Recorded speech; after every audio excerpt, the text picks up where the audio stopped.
Halloween? It is that time of the year. Literally days away. Days away. So the spooky season is this here. This Camcast is going to be late. No, it's coming. It's coming for Halloween? Hell yeah. Oh, I'm going to make it happen. Look at you. So a Sunday Camcast. Sunday, maybe even Saturday. Maybe even the Saturday. Devil's Night. Devil's Night. Yeah. Fire it up. Yeah. Fire it up. I'm going to burn it up. Fire it up. I knew it too. As soon as you Damn. said Devil's Night, I'm like, this motherfucker's going there. Yeah. You should have joined in. It wasn't a race. What? Well, you really nailed it, though. Yeah, I mean... You're always better with that. Yeah. I don't know. Like, I could try to be like, was it Skank? Fire it up. Fire it up. Skank style. Skank's dead. Skank's over there in the corner. like you're so dead, Skank. You have no fucking clue. You have no fucking clue. So, in honor of Hallows Eve, we are doing horror movies, scary movies, suspenseful movies. This time we're doing things differently. This is my thought process. Because the idea was that we were going to watch movies that we had never seen before. And I thought, what are the odds of you guys seeing them too? So I thought maybe instead of doing what we normally do and spoil the fuck out of everything, we don't spoil anything. Okay? His idea. All his. So if it's terrible, let us know in the comments. I thought it was a good idea, but if you think it's terrible, then let us know. I agree with you. I mean, don't get me wrong. Next year we'll probably do spoiler movies. But it all depends because I kind of like the idea of watching movies I hadn't seen before. It was kind of fun. It was actually really fun. It was kind of fun. It was just a very busy October for new releases, too. Oh, yeah, and plus we're just, like, thirsty for the theater now. Yeah. Because, like, in the last little... Just in this month alone, it was, what, 1 week? Venom. Second week, James Bond. Yeah. Then it was a week in between, and Dune. And then you did Dune, but in between James Bond and Dune, I did Halloween. That's right, you did Halloween. So it was like 4 in a row. You did 4 in a row, so that's fucking nuts. Oh, by the way, Dune is awesome.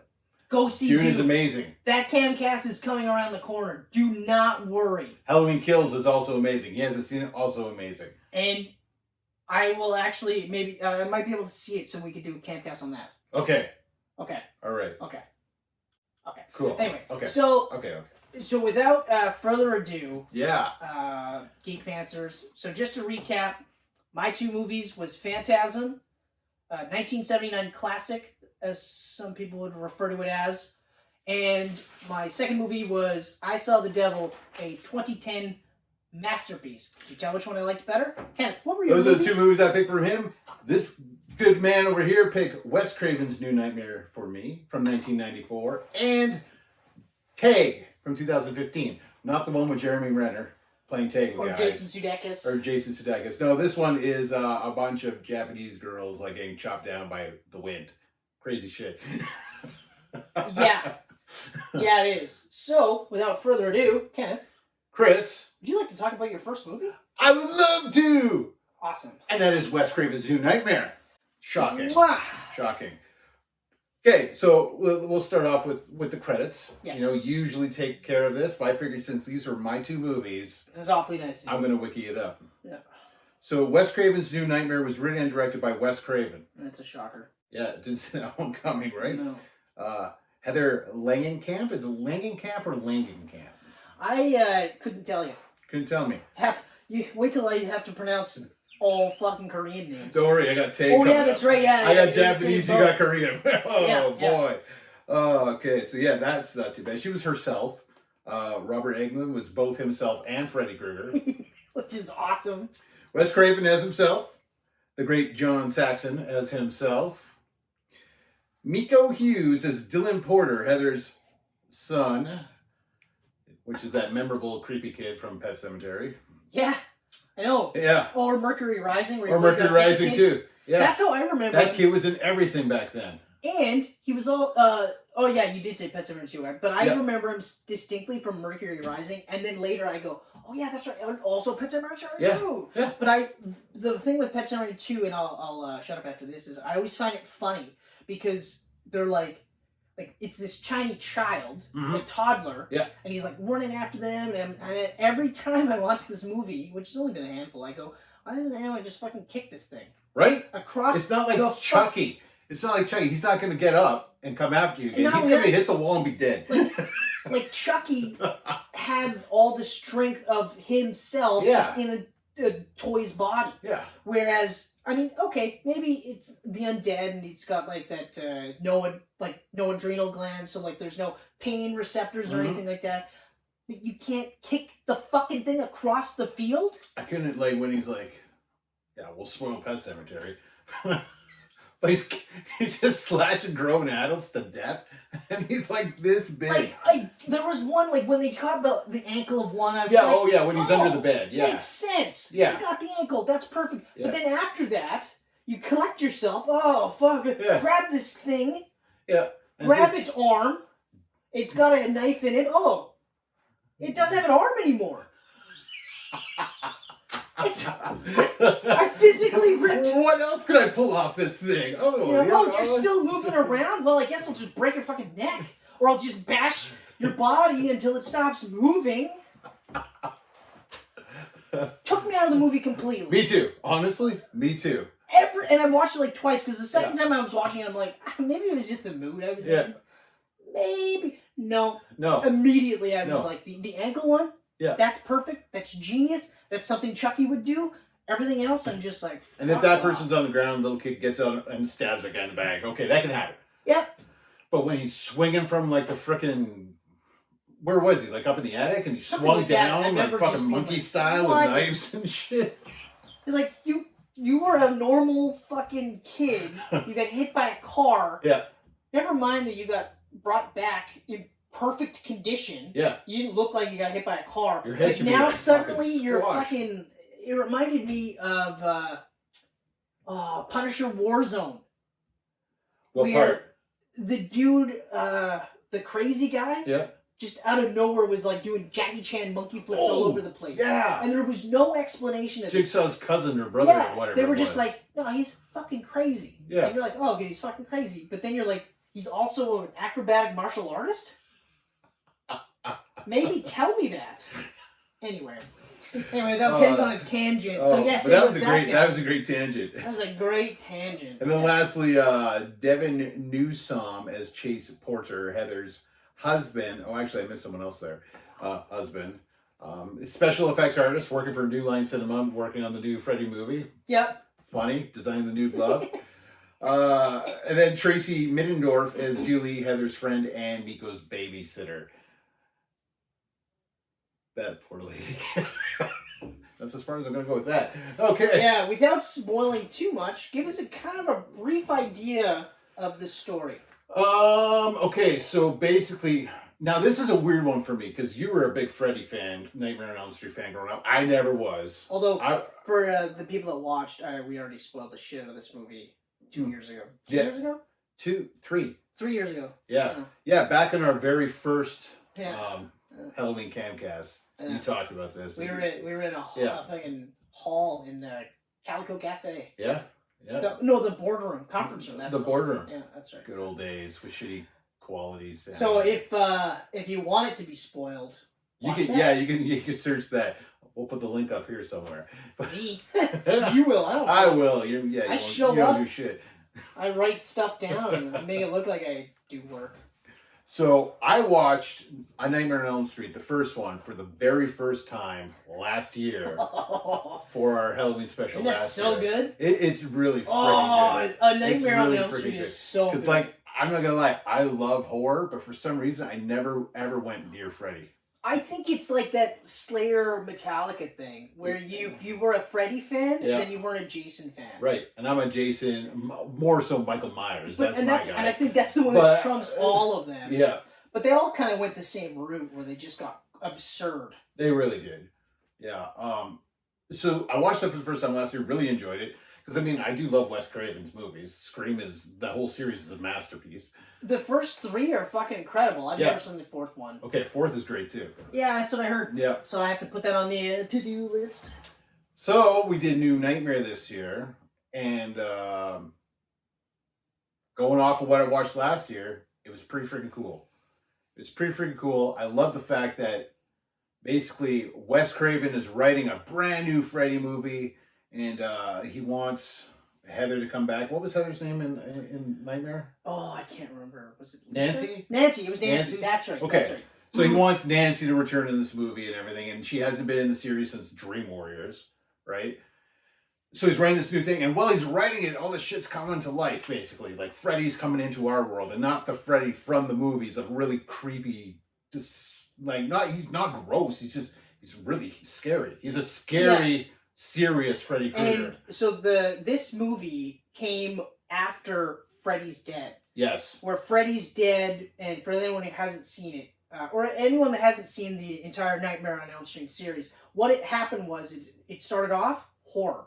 Mm-hmm.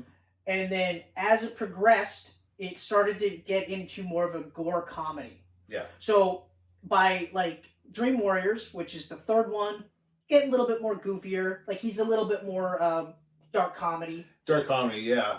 I just watched Dream Warriors. I fucking loved it. Dream Warriors is really good. Wes Craven wrote it. Co-wrote it, but the Dream Child, I didn't really like that one. See, now I haven't watched that one yet. That's where I thought Dream Warriors was going to be ridiculous because the name is stupid. Like, what are they, a bunch of superheroes? Yeah, exactly. But so Dream Child is right before Freddy's Dead. So you can just imagine how they start getting into that gore comedy, right? Okay. So, which is around the time Evil Dead 2 came out. So right. I guess they saw horror comedy as working. Let's do it with Freddy. Yeah, but so Freddy's Dead was complete, like, it's fucking hilarious. It's a hilarious gory movie. That's all it is. It's a gore comedy. Doesn't Johnny Depp do a cameo in it? I think so. I can't remember. It's been a million years since I've seen it. Came back. Roseanne was in it. But like Freddy's Dead does look at some of the different aspects to Freddy's origin. So there's that aspect too. But this would be like one of the first examples of like an actual reboot. Mm-hmm. Or a reboot where they were like Wes wanted to come back, but he didn't want to just make a regular Freddy movie. Right? Because I'm pretty sure besides, other than the original and Dream Warriors, he had nothing to do with the franchise. Yeah, I'm pretty sure. In fact, that's correct. Because two is fucking weird. Well, because 2 is, we talked about 2. Freddy's Revenge. Freddy's Revenge. Yeah. And like Wes Craven had nothing to do with it. And it's the only movie in the entire franchise where it has a male protagonist. Yeah. He's the final boy. Yeah. And there's also, and I actually said this in the New Nightmare Camcast, they talk about how his story is like a gay coming out story. Mm-hmm. Like that's the allegory. But everyone that watches them will tell you like Freddy's Revenge is the one that sticks out. But like it wasn't bad. It just felt like in between 1 and 3, it felt weird. It is a weird one. It is a really weird one. Because it's still trying to be horror. Yeah. I shouldn't say trying to be. It's still a horror movie. It's horror. It's still a horror movie. But I guess, like if you think about it, it is weird to have the final guy with a male antagonist. Yeah. Right? Yeah. Like if this was, like, Freddy, like, gender swapped. Yeah.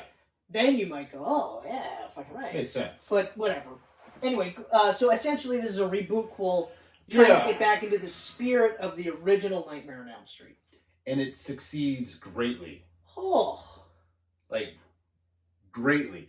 The gore is so good in this. And not just the gore, but the visual effects. Because we were coming in at a time where CG was pretty friggin' rough. Like, it depends on your budget, this is like a year or two after Lawnmower Man. And if you've seen that, that is a bad looking CG But at the same time, it also depends on your budget, right? Because this is also, what, I think, was it 95, 96? This is 94. 94, so this is 2 years removed from Terminator 2. Yeah. So better technology. But even just budget, right? Like, bigger budget. T2, his budget was skyrocketed. And I wish I would have wrote down the budget in the box office on here, but I do know that box office-wise, this made the least amount of the whole series. I know! Which is weird, because you think Wes Craven coming back would make it huge. But, or maybe everyone was just done with Freddy after they killed him. Well, I personally think that it's because Freddy's Dead was like a comedy, like a gore comedy. So I think like what happened was, so the fans of the first couple didn't stick around. Mm-hmm. So then when they were like, oh, New Nightmare, oh, big fucking deal, right? Like, who gives a shit, right? Yeah. So I think that's part of it. I also think that at that point we start looking at fatigue. Mm-hmm. Because, like, even in the Jason movies, you know, Yep. they started to slope and they started to drop off, right? Yeah, they're strange, those movies. Like, they're good. There's a couple that I really don't care for, but I just watched Jason X, which was the other option you gave me. You almost gave me that over this. So I watched Jason X. I was like, this is a fucking fun movie. It's hilarious. It is a fun movie. It is fucking hilarious. Like, up to the point where he becomes like Super Jason. But even then, I was just like, well, cause Super Jason stuff was fun. Like that was pure. It it's was just like ridiculous. rated R Power Rangers. Like, it's just so ridiculous because you're like, there's no way I can take this character seriously after this. And I think that's part of it. Well, there's no way you can take Freddy serious after this. And then and it's also like hard R too. Oh yeah. Oh, this is a hard R. Yeah. So I think that's another one too. It is disappointing that it made the least amount though. Even like with the Nightmare reboot. Yeah, that made quite a bit. Which is and weird. that I watched that and that was not good. No, Jackie Earle Haley was awesome. He was the only good thing in the whole fucking movie. I felt bad that he was in that movie. Like, and it's funny because like the only way that they differentiated themselves from the original was his visuals. Because like when you think about it, why would he have a fucking nose if he was lit on fire? Yeah, or lips. Yeah, like just gone. looking like a total burn victim. All gone. Like, don't get me wrong, I love Robert Englund's Freddy. Like, that to me is Freddy. But when I saw that, I was like, okay, all right, I'm in for this. And then they were like, you know what? In the movie, every one of the Freddy movies, they kind of hinted and danced around the pedophilia stuff. Yeah. This one, they were like, oh, yeah, you fucking molested them. Oh, yeah. Molested the fuck out of all of us. Yeah. Yep. And I was like, that's the only thing you're going to do to differentiate yourself? Get the fuck out of here. No thanks. Yeah, very good. Yeah, so Jackie Earle Haley, amazing in that movie. Considering it was such a pile of shit. It really was. Like, it's not even just the pedophilia stuff. Like, if this was a better movie all around, like, even if it was just as good as the original, then I would have just been griping about it, because it's like, we didn't really need to go there. Yep. But that would have been my only gripe, whereas, like, by the time I finished that movie, I was just like, okay, I watched it. Never watching it again. No, yeah, I was done with it after that. Whereas these Robert Englund ones, now that I'm watching them, I'm like, yeah, okay, I'd watch 1 again, I'd watch 3 again. Don't know if I'd watch 2 again. New Nightmare, I would definitely watch again. I'll watch 2 again with like today's Chris thought process. Yeah. And then we'll see how well it holds up. But yeah. Actually, you know what? If I watched 2 again, I'd probably just watch it on its own. Like, I wouldn't watch it in sequence with the rest of it. And that's what I was going to say. I wouldn't watch it in sequence. Yeah, you know? I think that's the thing, yeah. Yeah, which I totally agree with. But, so, yeah, no, great acting all around. Heather Langenkamp, she's a good actress. I love the meta twist, too. Yeah. Like, I love that it was, like it started as a thought, and, like, it was like he made the Nightmare on Elm Street, and she was the original actress in the movie, and then they were bringing her back to star in the reboot, to bring Freddy back, and then they inadvertently really bring him back for real. And the fact that Robert Englund was also having these like nightmares. I know, and stuff. Like it was so fucking meta. Like, I was like, God damn! I actually really wish I would have seen Freddy and Robert Englund face to face. That would have been awesome. If they could have made that happen. Oh, that would have been awesome. That would have been so cool. Oh. So cool. But, yeah, no, just like when she goes to meet Wes and she's talking to him about everything and he's breaking it all down. And I was just like, this is damn cool. Oh, so good. So good on you, Wes. That was fucking great. Yeah. So, yeah, I know. It's just, it was really good looking. I love the design of Freddy in this. The all black. He looked horrifying. Like, all black. He was like a gothic burn victim. Exactly. And it was actually, it didn't even really look like burns this time around. It looked like he was almost skinned. Yeah, it looked like he was skinned. And I think that might have been the other part too, was because they did kind of take away the marketable aspects of him. Because like it's the fedora, it's the claws, it's the scars, and it's the sweater. Like that striped sweater, like that's it. Like you see somebody wearing that sweater, your first thought is Freddy. Oh, Freddy. Nice Freddy shirt. Oh, it's fucking sweet. I mean, it should be a Christmas shirt. It's red and green, but yeah, great Freddy shirt. Yeah, but like I mean, like I saw Alexa Bliss. Every once in like she would do cosplay type stuff, and I remember when she did Freddy, and I was like immediately I was like, oh, that's awesome. Yeah, it's so cool. But yeah, so do you have any dislikes? Dislikes? No, I don't think I really do. I mean, it was. It was 90, just over 90 minutes, so it wasn't didn't overstay its welcome, and it wasn't too short. No, I really got no dislikes. I love the way how he finally got into our world. Like, I'm not really going to spoil anything, but I mean, a good 3/4 of the movie is him slowly trying to get through. Yeah. So when it finally happens, and then you know, like Heather Langenkamp, like just going like, because her son's involved in this compared to Nancy not having a kid in the Nightmare on Elm Street. So like, she was like taking him on, and I was just, this is badass. It was badass. You got a little bit of that Ripley vibes. So yeah, I that's one of those movies that I'll recommend all the time. Yeah. Like, oh, you like Freddy? You should watch New Nightmare. Yeah. If you haven't, you should. You know? Yeah, because I watched 2 and 3 after I watched New Nightmare, because I was like, well, I'm kind of on a Freddy kick now. Nice. And I felt like this went well with the first on its own. Yeah. So. Yeah. Okay. All right. So yeah, good pick. All right. All right. So my pick, like I said at the beginning, is Phantasm. This was made in 1979, and I will preface this by saying I am definitely going to rewatch it, because when I was going through Wikipedia, knowing the movies that this influenced, I don't know if my thought process will change, but I might be able to look at it in a different light. Because like when I said to Kenneth, I watched it with 2 different mindsets, trying to like it, and unfortunately, ultimately I did not. But we'll get to that. So the director, the writer, the producer, the cinematographer, and the editor, all Don Coscarelli. Don Coscarelli. Starring Angus Scrimm as the tall man. Mm-hmm. And a couple of things that I thought was cool about that, and I'll touch upon them after that. We got A. Michael Baldwin as Mike Pearson. Bill Thornbury as Jody Pearson, Mike's brother. Reggie Bannister is Reggie, Jody's friend. Reggie! Kathy Lester is Lady in Lavender. She's technically 2 characters, but I can't spoil that. Mm. We've got Bill Cohn as Tommy, Mary Ellen Shaw as the fortune teller, Terry Calbus as the fortune teller's granddaughter, and Lynn Eastman as Sally. Friend of the family. So budget was $300,000. This surprised me. Budget was $300,000. It made $22 million.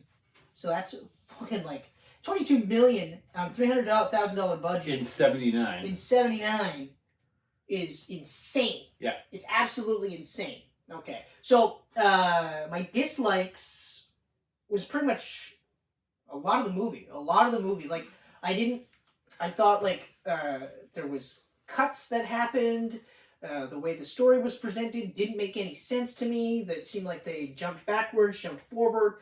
Characters did things that made no sense at all to me. Like at one point, this is early in the movie, so I'm not going to spoil much, but they're in the mausoleum, and Jody, the older brother, hears noises, and his reaction was this. So here's a noise over here. Noise over here. See how my face hasn't changed expressions? And I'm not saying I'm this amazing actor, okay? But here's me in real life. If I hear a weird noise, like, huh? I don't go emotionless like, I wonder what's that over there in the corner making that weird noise. Oh, I heard it over here. No, I'm going to be inquisitive. But anyway, that's just one of those, like, whatever. But, like, it was so many things that I didn't like that I was just like, I tried watching it as like this is a legit horror flick. I'm not gonna joke with this. When you told me that you hated it, like when I said, "What's your Phantasm?" You're like, "I hated it." Yeah. I thought you were joking at first. No, I was like, "Oh yeah." Okay. I actually hate the movie. I legit hate the movie. I can't say hate because there's some things that I did like. So largely dislike. But I'm willing to rewatch it. Okay. To kind of watch it again, because like I tried watching it like it was a legit horror, but like, I mean, even with $300,000 budget for a horror movie, that's actually pretty decent in the late '80s or the late '70s. So, but it's like, just a lot of the problems that I had with it I couldn't get past it. So then I started to look at it like, well, maybe it's like a joke kind of horror, like it's so bad it's good type of thing. But even then, I couldn't fucking do it. Like, it was just the script itself. I was like, I can't fucking, ugh. But the things I did like, first of all, Angus Scrimm as the tall man. Yeah. That's genius casting. Oh, that guy's awesome. Like, he literally saw him. Don saw him and was like, uh-huh. And in the beginning, they were working together, and it wasn't really working well. Yeah. Until Don starts to trust Angus's instincts. And then he made this genius move where he's like, I'm going to put him in, like in lifts. And I'm going to make the clothes he wears a little bit smaller so he looks even thinner. That was genius. Like, I was like, no wonder this movie has spawned like a franchise. To the point where... There's 5 films. One came out in 2016. Yeah, the last one just came out. And I think that's the last one because Angus is dead now. He was actually dead for a few years by the time it came out. Okay, but either that's yeah, why. He's dead now, yeah. And a lot of the same actors that were in this movie, in fact, this Reggie guy... All of them. This Reggie guy and... Reggie Bannister and A. Michael Baldwin is pretty much in every single one. Reggie's in every single one of them. Yes. A. Michael Baldwin is in, he's not in the second, but he's in the 3, 4, and 5. No, he's in the second. No, he isn't. They recast him in the second. Oh! Because Universal Okay. did Phantasm 2, and they wanted someone bigger. Okay. So. Okay. But he came back afterwards. Which is disappointing because A. Michael Baldwin, and I mean, like, I understand they're not all actors. Like, Yeah. a lot of this is their first movie. But he was good. Mm-hmm. He was actually quite good in it, and so much so that was one of the reasons why I kept watching, because I was like, oh, this is kind of interesting. And while by himself, the Jodie Pearson, like Bill Thornbury, by himself, wasn't really, like, I was like, anytime he was with his brother, their chemistry was really good. Yeah. So, like, there's things where I'm like, okay, like, their chemistry's really good, and you kind of want to see where that's going to go, and you kind of hope that neither of them die type of thing. The homunculi, or the goblins, or whatever, I don't want to say exactly what they are, because it is definitely a plot spoiler, but those are really cool. Like, there was shots that I mentioned to you, like, there were some really cool shots in the movie that I was like, oh, wow! Like, where I go, okay, this is his first movie. He's obviously a rookie, but you can see he's got something with some of these shots. Yeah. Where, like even shots where in these types of movies with other seasoned directors, I've never seen anything like that. Where I was just like, whoa, that was really cool. Like, making really good use of the shadows. Yeah. Especially with these, the goblins. I just like calling them homunculi. I mean... He designed those. He started designing them before Star Wars came out, and so like he was pretty upset that they look like Jawas. No kidding, because at first I was just like, oh fuck, we got some Jawa Ewok bullshit here, you know? Yeah. And so, I could see him being upset. Like, so I was gonna switch it to black, but he's like, no, I kept it brown. I was like, screw it. Yeah, it worked perfectly. Yeah. So that was really cool, and the metallic sphere that the Thin Man used to kill people. That spurts blood. Well. No, because it goes in, and then it spurts their own blood out. Yeah. Like, I was just like, fuck, that's crazy. And it looked cool when it was flying around. It looked cool when it actually like got into the guy's fucking forehead. It was awesome. I was like, oh, okay, like let's get more of this going. And then that's it. Like, the one guy dies. Spoiler: one guy dies by the metal sphere. No one else does. But watch it, and if you like it, let me know what you liked about it. Because I am gonna rewatch it just because. I mean, this movie did actually influence A New Nightmare. It also influenced a movie called One Dark Night. That's right, and that's another like horror movie type of thing. So it spawned a franchise. So it's not like it was a huge influence to J.J. Abrams. Is he a good director though? Which we talked about. Is he a good director though? He's a good director. I mean, he makes money, but is he a good director? Well, he's making money. Does that mean he's anything else really matter in Hollywood? Yeah, that's right. Yeah. Well, we'll wait and see. We'll watch the new Superman movie if it ever gets released. I mean, I don't know about that. Super 8's amazing. I love Super 8. Yeah. I wish he'd be doing more. I want him to do more original movies. Cloverfield also was awesome. Get away from the franchises for a while. Well, it depends on the movies, though. Like, it's funny because for a Star Wars guy, the first 2 Star Wars movies or Star Trek movies that he did are awesome. Yeah, they're so good. Yeah, you know, like so good. And the third one, he didn't direct. No, but it's still awesome. Like it's so good. I didn't see that one in the theater, and I wish I did. And it was years ago, so I can't blame COVID. No, I didn't watch it in theater either because I was living in BC at the time. Ah, yes. I was broken. But anyways, overall, I love Phantasm. Yeah, we're split. That's why I recommend it to you. I personally thought it was not a perfect movie, but really, really friggin' good. I love the music in it. I love the atmosphere. I thought what that young kid did with his dad backing him up with the funding, I thought it's that incredible. was incredible. I have to say, like, I'll give him 100% props. And he did like 90% of the movie on his own. He really did. You know, so I mean. And then Angus Scrimm, though. I mean, just like, yeah, boy, just oh man, shivers. And even every just time when he was like, just walking towards him, trying to get him, I was like, whoa, that's fucking cool. There's some cool shit in that movie. So, like I said, I will definitely 100% rewatch it in the next couple of weeks, just because there's a very good possibility that I've missed it. I've missed how good it is. Yeah, but it's hard to say. It's hard to say. I mean, some movies just aren't for everybody. Yeah, although I have the itch now where I want to see the rest of the franchise. That's the only thing. Trust me, if you didn't like the first one, you're not going to like the sequels. Okay, fair enough. Everyone says 2 is the best. I personally thought 1 was better. Okay. And 2 kind of took me out, too, with the casting change.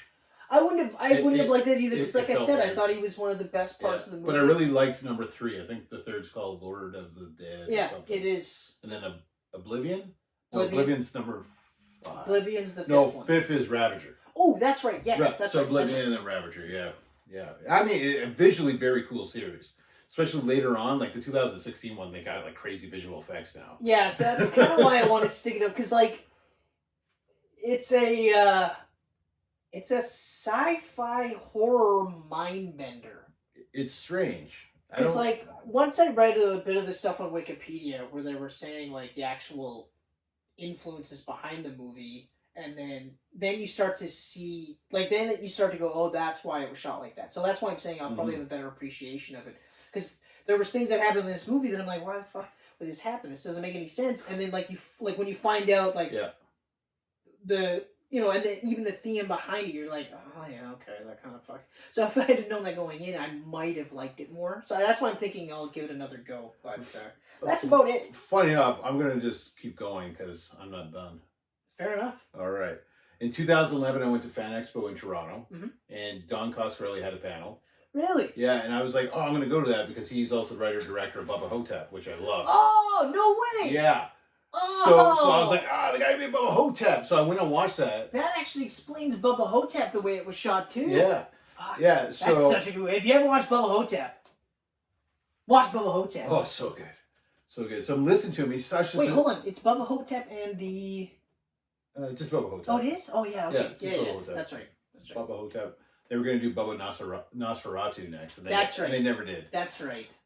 Fuck, man, what a missed opportunity. Oh. What a way to get another franchise off the ground. They didn't even do it. I know. Fucking Two fucking franchises, Bruce Campbell, and they couldn't do it. Ozzie or they Davis. wouldn't do it. They wouldn't do it. That's what man, it that was such a funny movie. I gotta watch that movie again because that's fucking great. But Black JFK? Black JFK, yeah, Black JFK. Ozzie Davis. That is so awesome. That is so awesome. Oh, shit. And I mean, Bruce Campbell as a Elvis impersonator. Yeah. Elvis. And he actually did a really good Elvis. He was incredible. And then they make you think, like, holy shit, is this really the real Elvis? Exactly. The way he told the stories so and stuff. So good. So good. Okay, so anyway, you're at Phantasm. But yeah, so I sat down, I'm watching Don. He's just like this really down-to-earth, quiet guy. Like, but when he talks, like, there's knowledge in what he was saying, right? And so you really paid attention.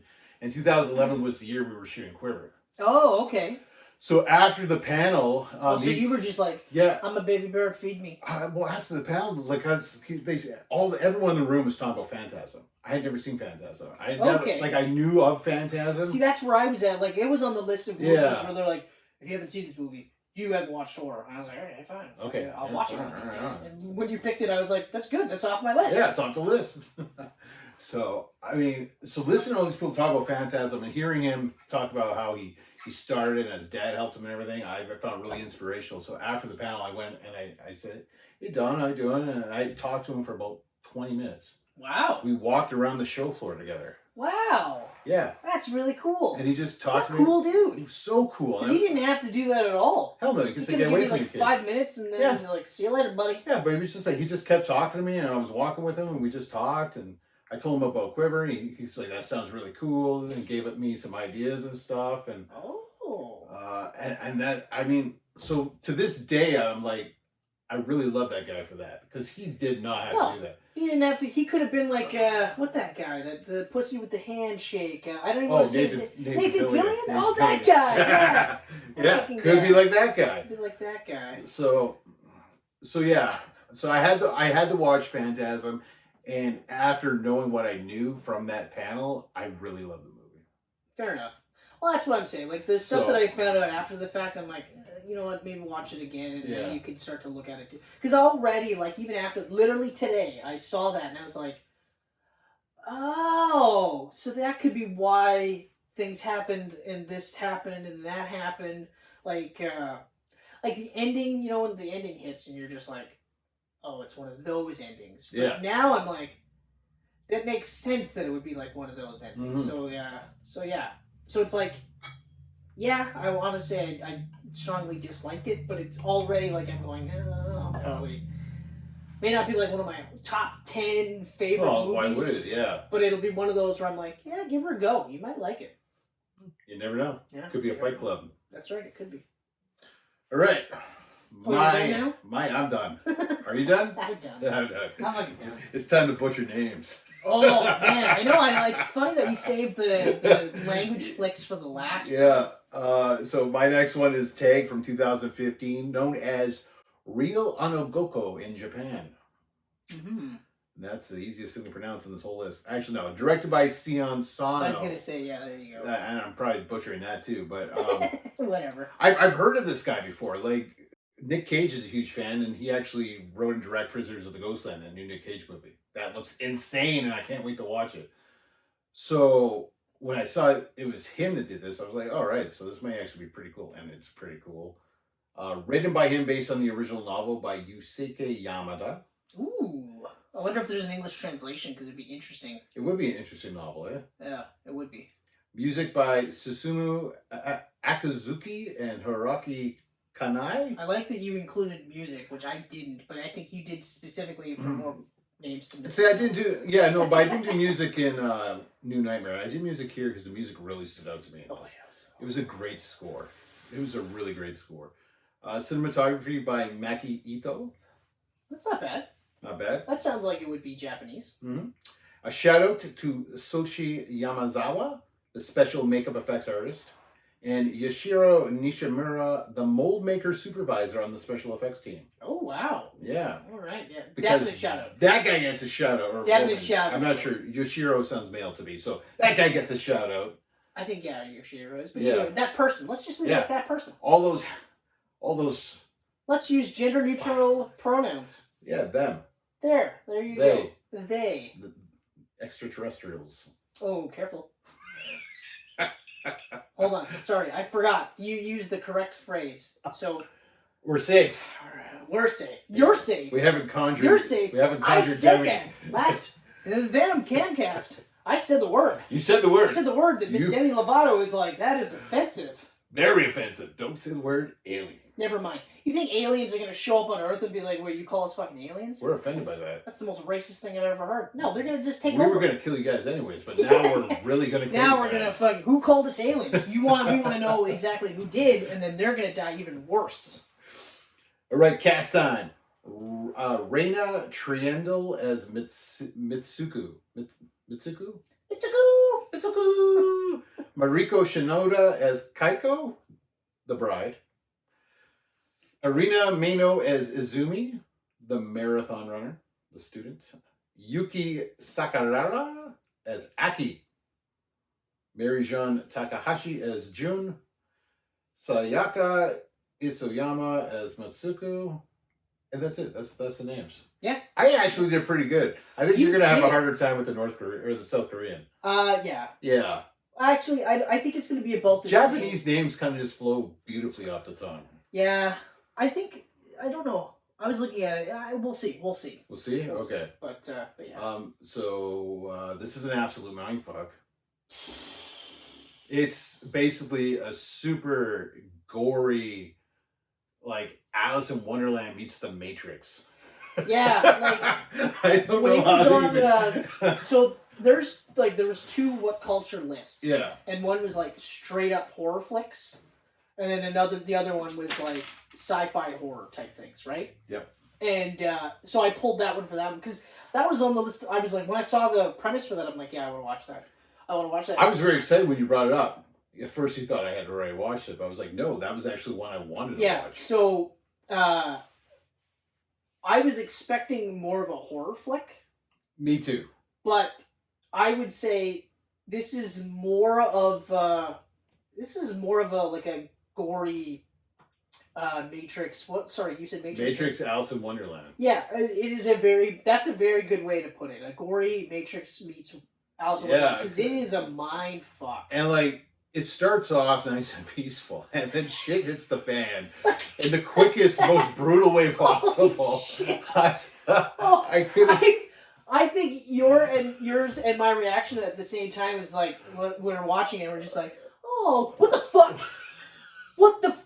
Holy shit! It's hilarious because I put it on like around 11 or something after Adrian went to bed, and I was like, well, I know I have to read it. Reading doesn't bug me, but it makes me tired if I'm already sleepy, right? So I'm watching it, and I'm like, okay, that happened.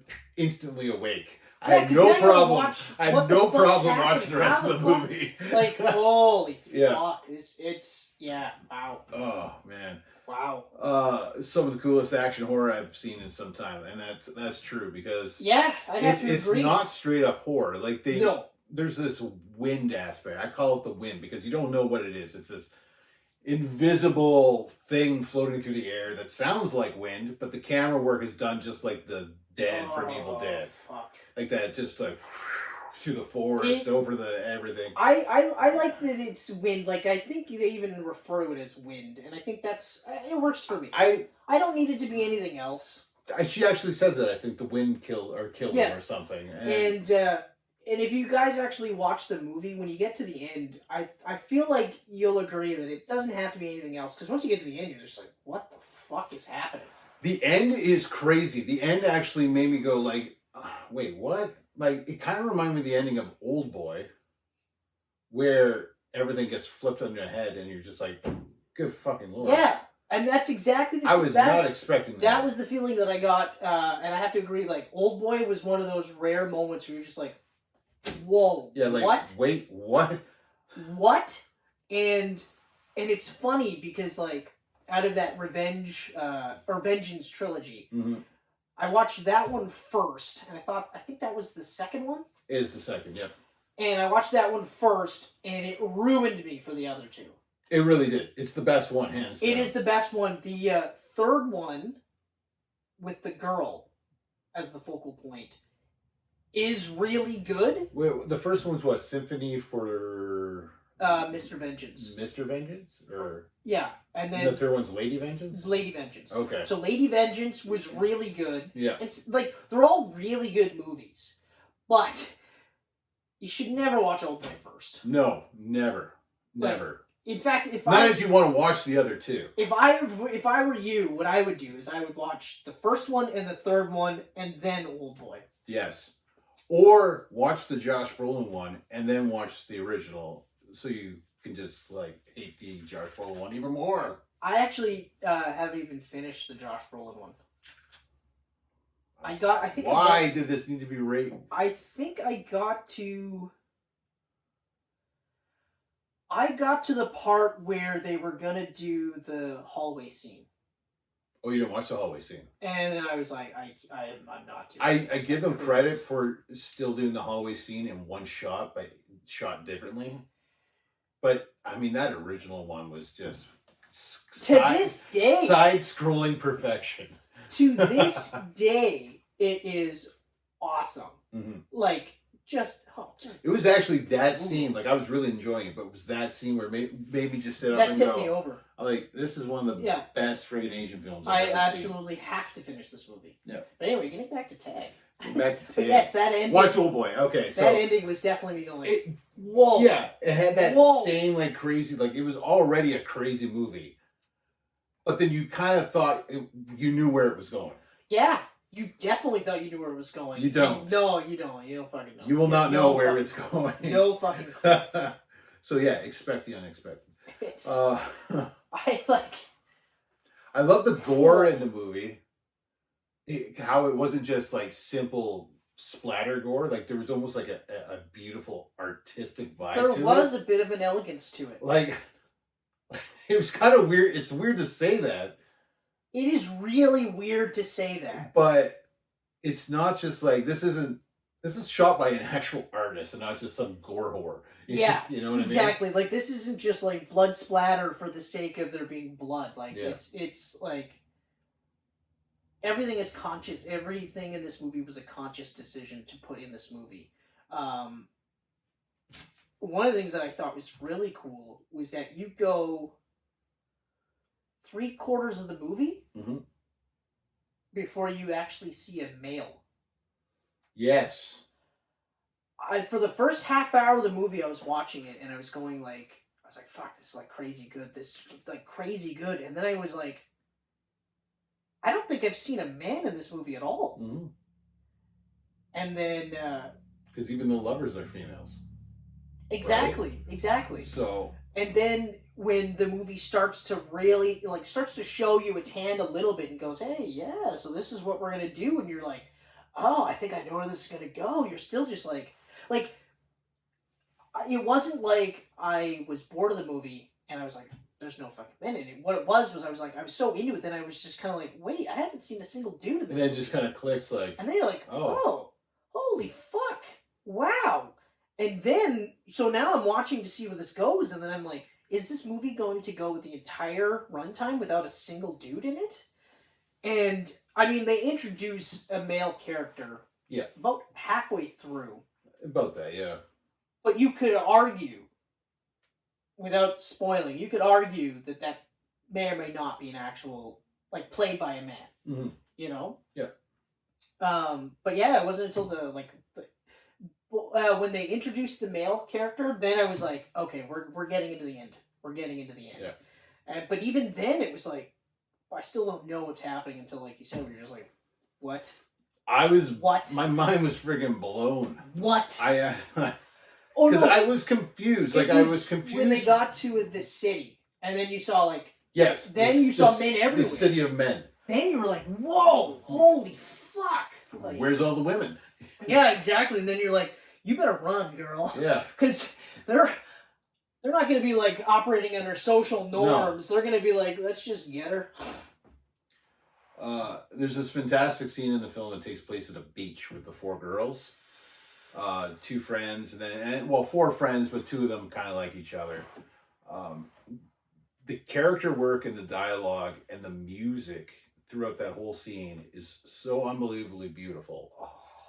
And then in an instant, it just goes batshit. Batshit crazy.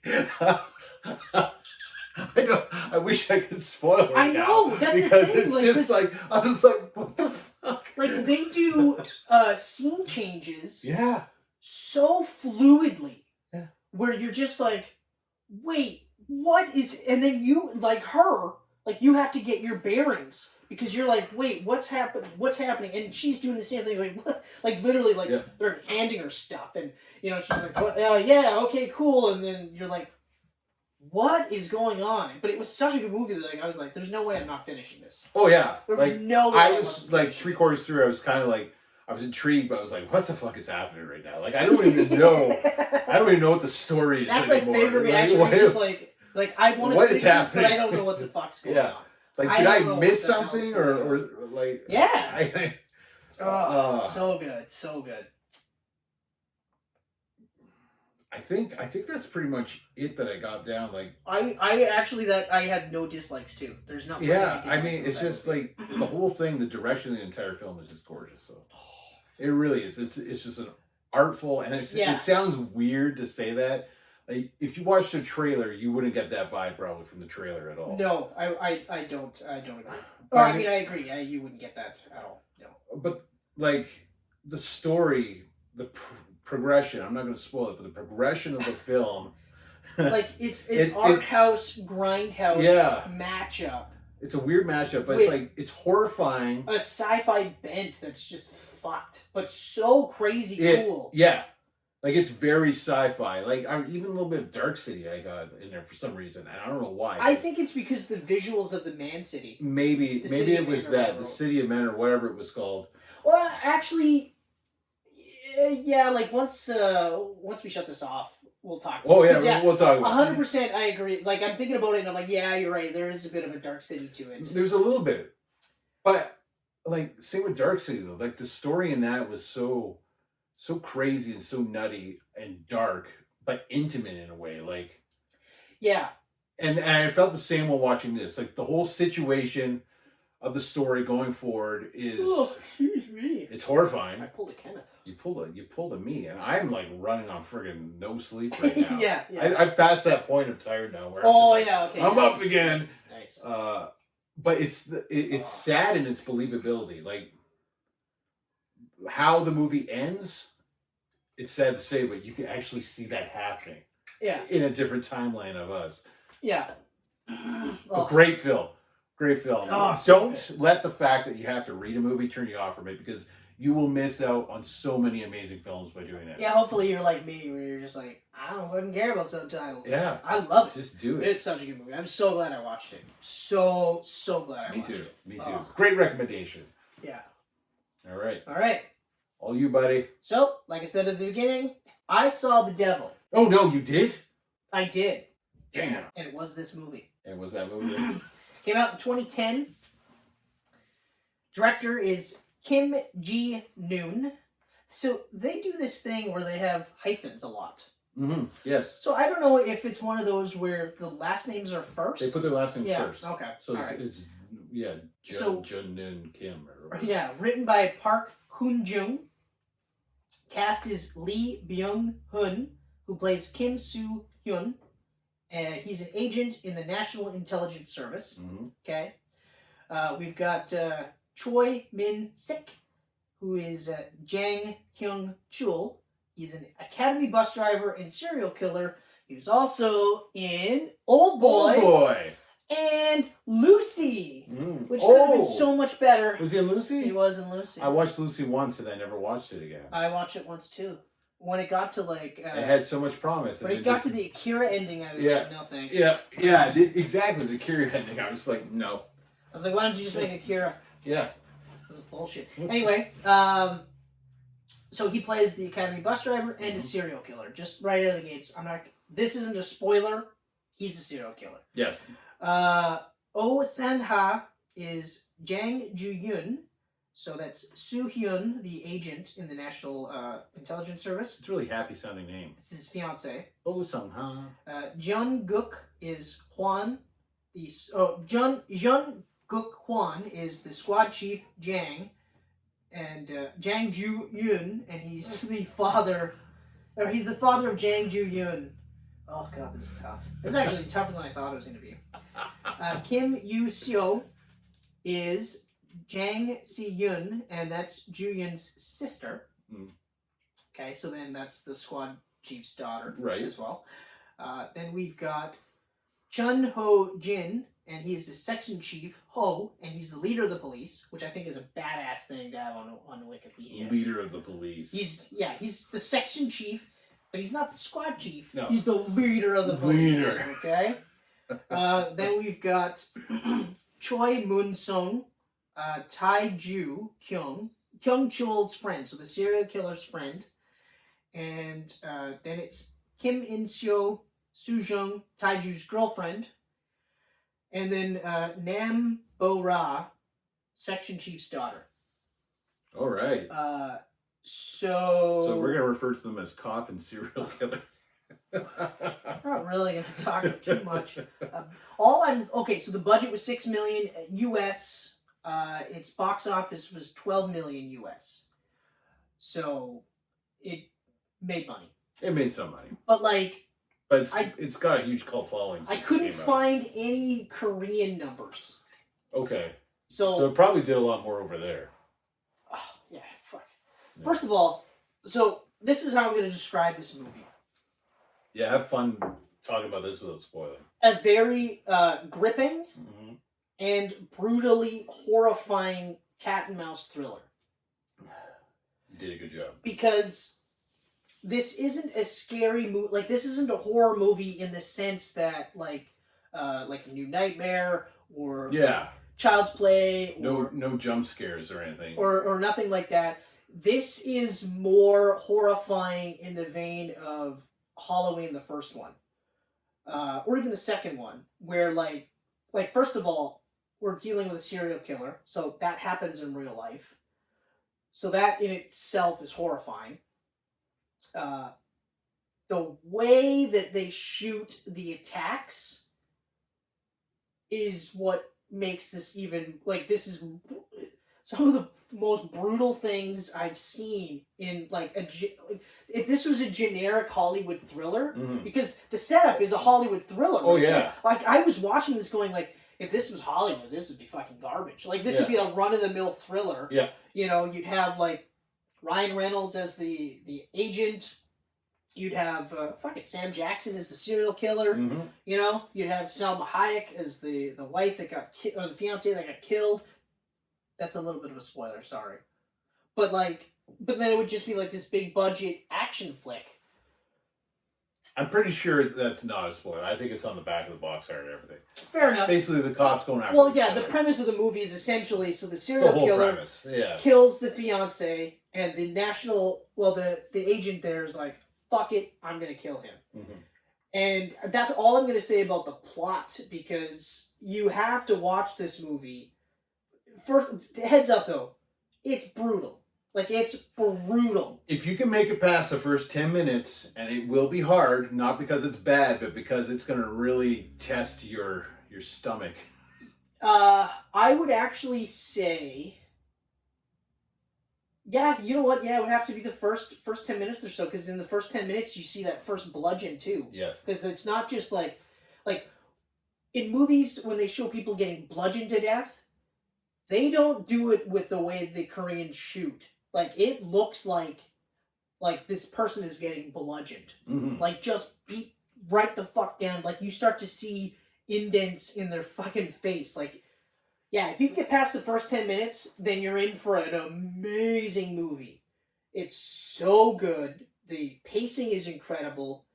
Just when, like, I spent most of the movie going like, what the fuck is he doing? Like, why is this happening? What's going on here? And then I spent the rest of the movie going like, there's no way this ends good. Yeah. There's no way this ends good. And it ends, and I mean, it's a gut punch ending. It really is a gut punch ending. I highly recommend it. I love this movie. Like, flat out. And I watched this after Phantasm, so it wasn't like I watched this. Oh, so then you watched Phantasm, and then I was like, "Oh, Phantasm's a pile of garbage in comparison to this." No. I made sure to watch Phantasm first. Did that make this look even better then? No. I mean, like, the production value on this is incredible. It's really crazy. Like, they really did use the $6 million perfectly. Oh yeah. Like, I mean, even some of the stuff that they had the agent do, like, in terms of the physical nature of it. Like, again, if this was a Hollywood movie, you'd just be like, oh yeah, it would be more so. It'd be up the ante, you know what I mean? But and it would always be like, well, he's an agent, so naturally he could do all this crazy fucking shit. Like, you don't know what they do when they train agents, right? But, like, there was only maybe one scene in the movie where he did something that I was like, oh, really?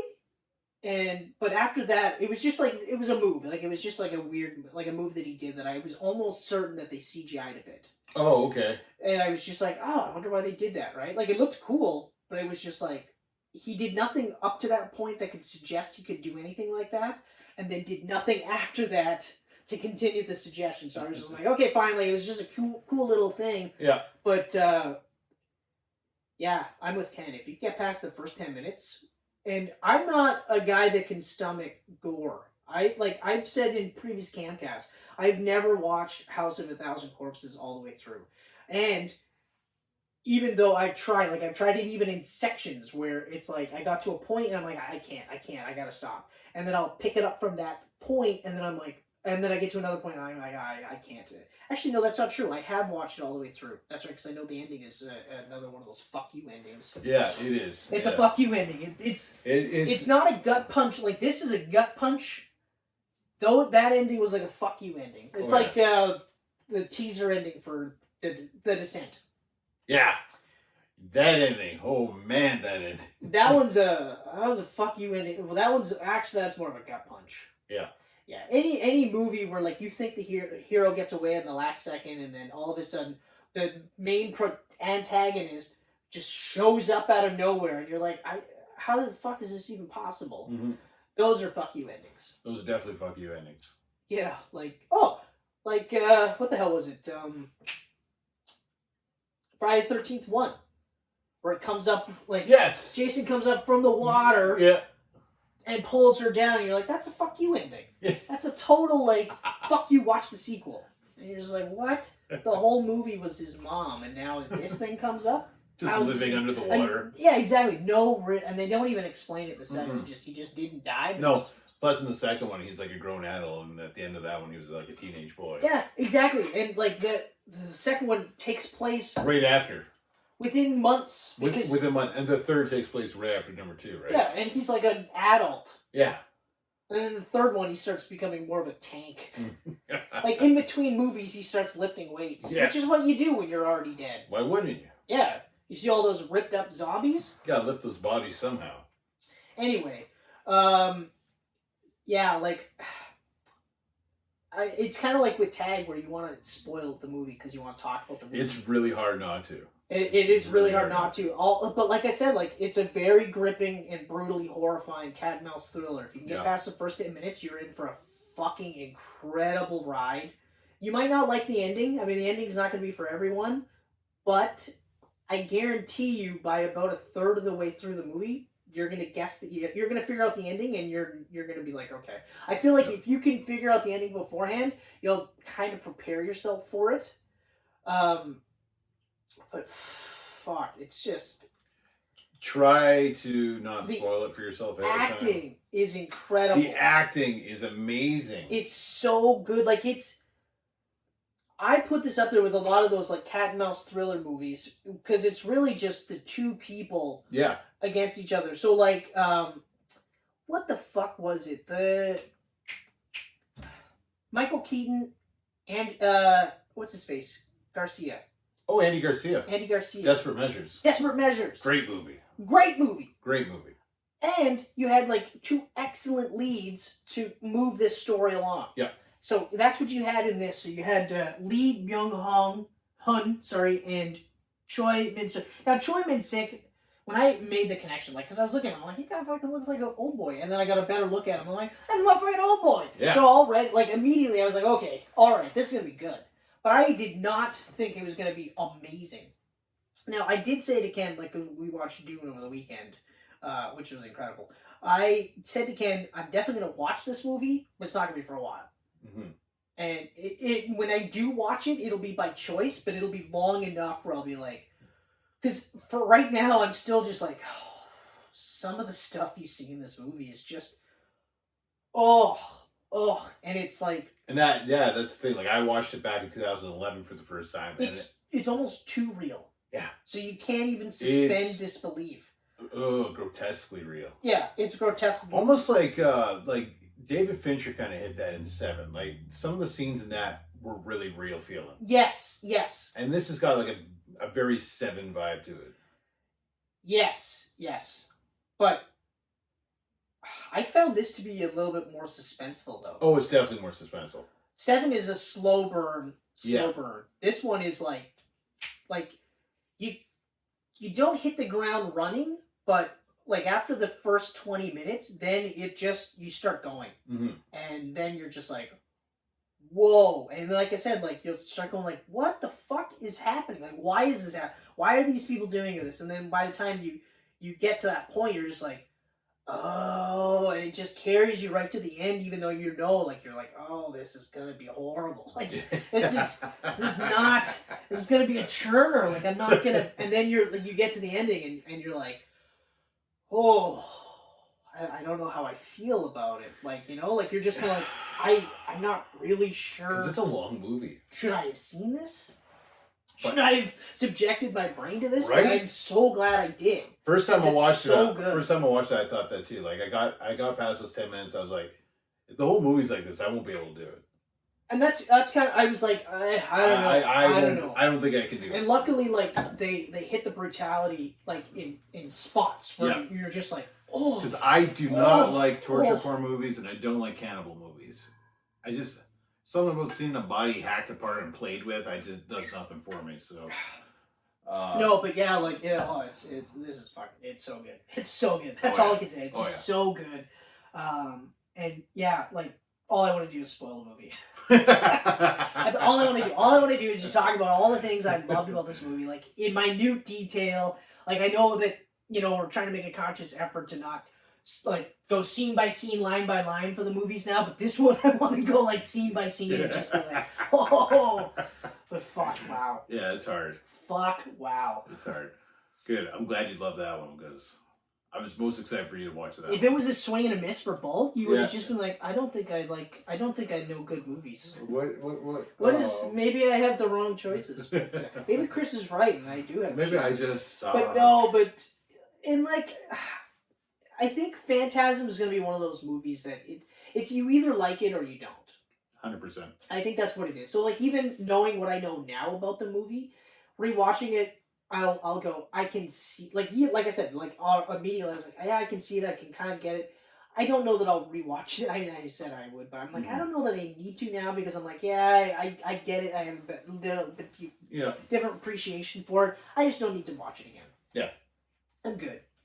Mm-hmm. But this one, it'll be at least a year. Yeah, no, this is like a once a decade kind of movie. Yeah, exactly. Like, all right, it's 2031, time to put her in. Yeah. You know what? I haven't seen it in a while.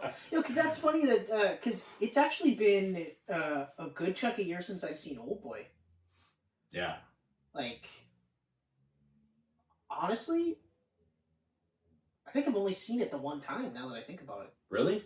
No, that's not true. I've seen it. I think I've seen it at least 3 times. I've seen it 2 times all the way through. And then I've probably seen that side-scrolling part like a dozen. Well, I watch that over and over again. Yeah, it's like I do that with that Ip Man fight with the karate guys, like the 13 karate guys. Ip Man, which one? The first Ip Man? First one. Okay. Yeah. Okay, I remember that one. You know, like they're in the dojo and it's just him, and he's like fucking fuming because they killed his friend, and then beats the fuck out of all of them, breaks everywhere. Oh, face stomps, beautiful. But yeah, it's the third time I watched, like, it was like the last half hour or 40 minutes or so. Mm-hmm. But it was still just like, oh yeah, I'll finish this shit. Fucking right, so I'll finish this shit. But yeah, I didn't finish the American one.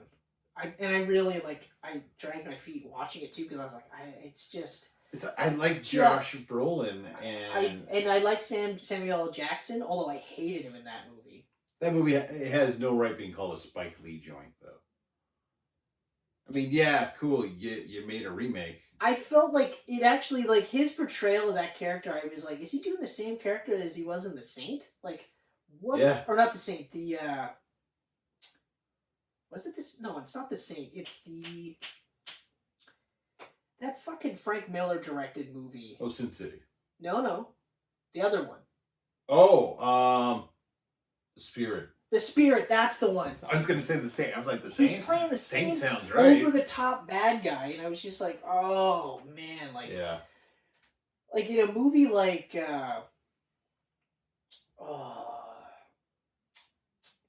that Gentleman Spy movie. The Gentleman Spy movie. What's his face? Aggie. I can't fucking remember now. Oh, Kingsman. Yes. Okay. So in Kingsman, you're like, yeah, okay, this kind of movie, yeah, you'd be over the top. It'd be fucking over the top. That's fine. Mm-hmm. In an Oldboy remake, what the fuck were they thinking?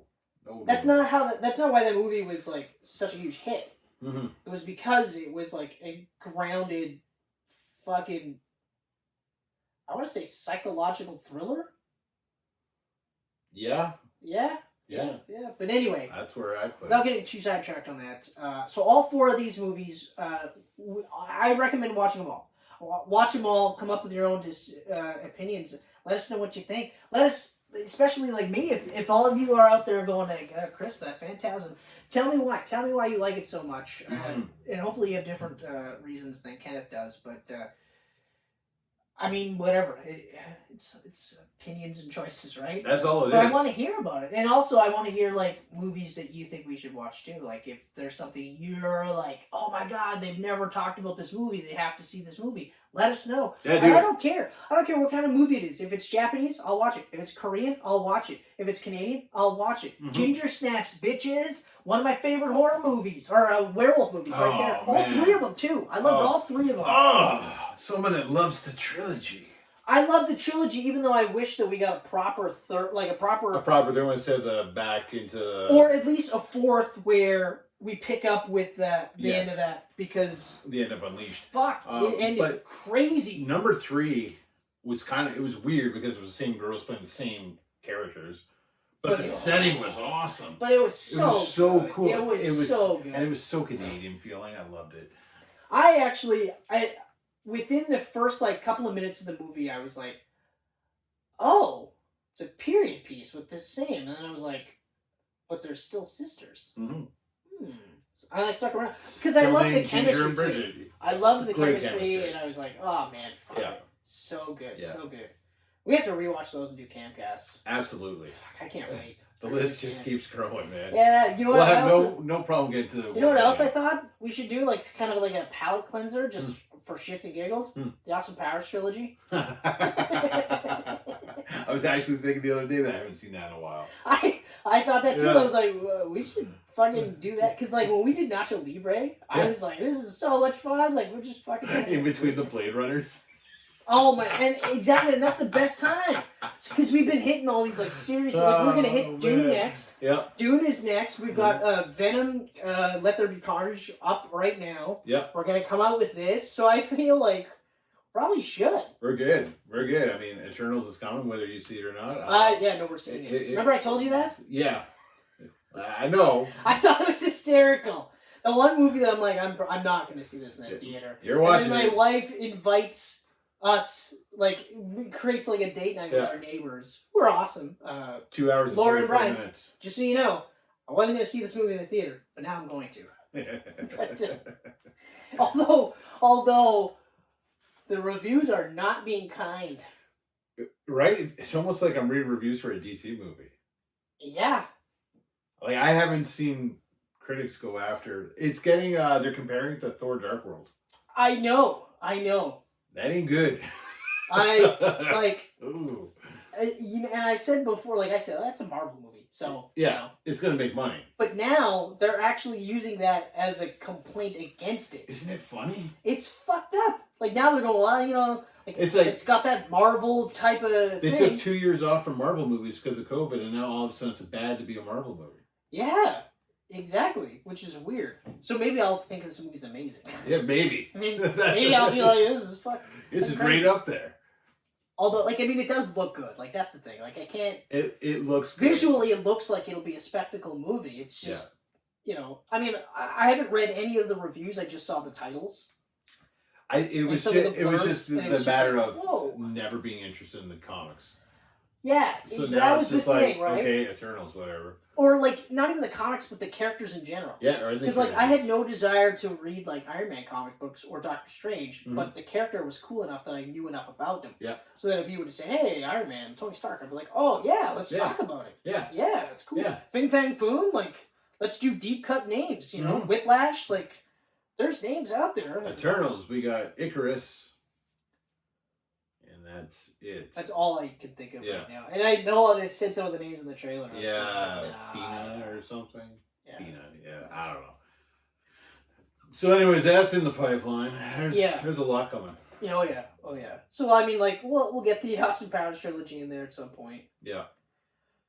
Do we have any thoughts on Christmas movies? We'll just do this for you while we're... Put some recommendations down. Yeah, actually, let us know about Christmas movies. Because we're running out of, like, really good Christmas movies. Are we? I don't know, are we? Because, I mean, like... Geek-wise? Well, we didn't talk about Santa Claus. Didn't do Santa Claus. We Didn't didn't do Home Alone 1 and 2. We didn't do any of those. We didn't do Elf. Didn't do Elf. Which is one of the greatest of all time. Elf's great. That's fucking great. The Grinch. That's right. We could do, like, all 3 versions of the Grinch. We could. Just watch a whole bunch of Grinch. That's actually not a bad idea. In fact, we'll call the episode Bunch of Grinch.